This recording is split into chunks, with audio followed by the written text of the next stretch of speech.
Good morning, everyone! Today is September 17, 2024 and it's 9:20 a.m. here sa Canada, Edmonton, Alberta. And today we're gonna unbox yung binili namin sa Amazon para sa aming unong bebeng, ang baby weaning and feeding set, tsaka yung silicone mini popsicle feeder set. Kasi yung corrected age ni Uno is bukas, 6 months na siya. So, sabi ng pedal niya, pwede na raw siyang i-feed ng mga solid food. So, yun, hinintay talaga namin na yung araw na to na i-unbox. Nung in-order ko to sa Amazon, binuksan lang namin. So, ganito pa lang namin siyang nakita. Pero hindi ko pa siya talaga binuksan na in detail. So, I wanna share it with you guys. So, this is actually our first YouTube vlog. Try lang namin. So, si Mr. ang nagbibideo. Para sa ito, anak ko, we ordered it sa Amazon. Siguro mga ano to, $20 to $25 yata, Canadian dollar. So, kung sa peso, 1,000 peso kasi times 40. So, yun.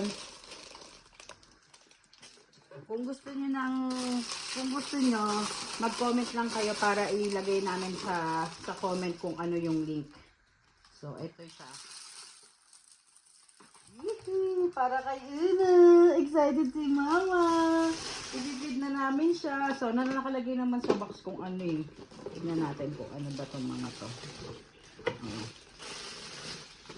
So, may nakalagay dito.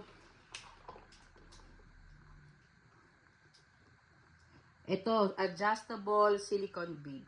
So, maganda siya, no?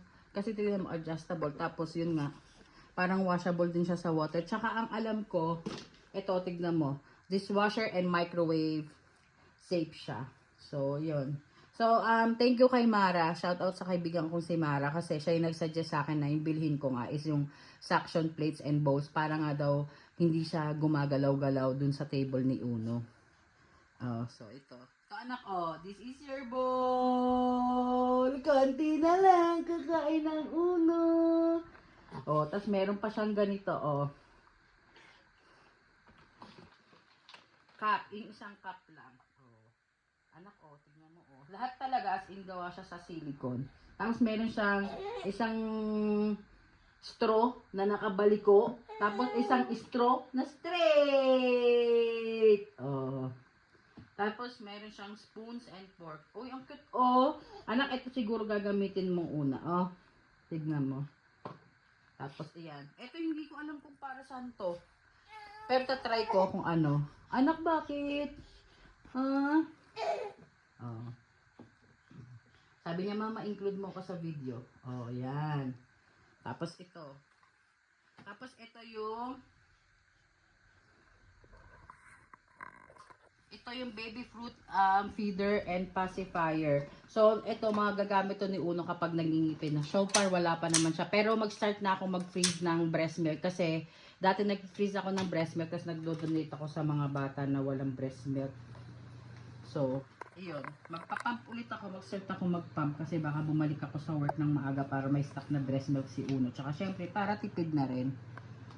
Tapos, ito, another fork. Tapos ito suction din, nakalagay yung microwave safe, dishwasher safe, no direct fire, hot water disinfection, freezer, max mean temperature. So maximum temp niya is 250 yung minimum niya. So maganda. Excited ako. Hindi ko pa siya maano kay Uno kasi ihugasan ko pa. Pero sa mga susunod na vlog for sure makikita niyo ginagamit. At ito naman, silicone mini popsicle feeder set. Kasi nga, para sa preparation ng pag-iipin ng aking bebeng, bumili na kami nito. Eh, isa lang yung sa isa. Eh, paano kung halimbawa kailangan niya ng mas madami, diba? Kaya bumili na ako nito extra. Tsaka for sure magagamit naman niya. Ah, ito anak, parang maliit to. Ito naman, ano rin to, $20 to. Ito, pretty sure ako na $20. So, sa peso, nasa 800. So, ito, tignan niyo yung difference. Diba? Pero pa rin siyang maganda. Ito, maliit lang. Para sa bibig ng 6 months, diba, bagay. Oh, ganda. Tapos ito, meron pang mas maliit kung gusto mo. Oh, siguro ito kasi sabi 3 months plus eh. So, ito anak 3 months, oh. Ito para kay Uno. Oh, para kay Uno yan. Oh, pati yan. Oh. Tapos ito pa. So, pag yung breast milk, ilalagay mo dyan, tapos lalagay mo lang sa freezer, tapos lalagay mo sa loob. Tapos, bibigay mo kay Uno pag ready to feed na. Diba? At tapos, eto pa pala, meron siyang straw cleaner. Dito to sa may, kasama to ng feeding set ni Uno.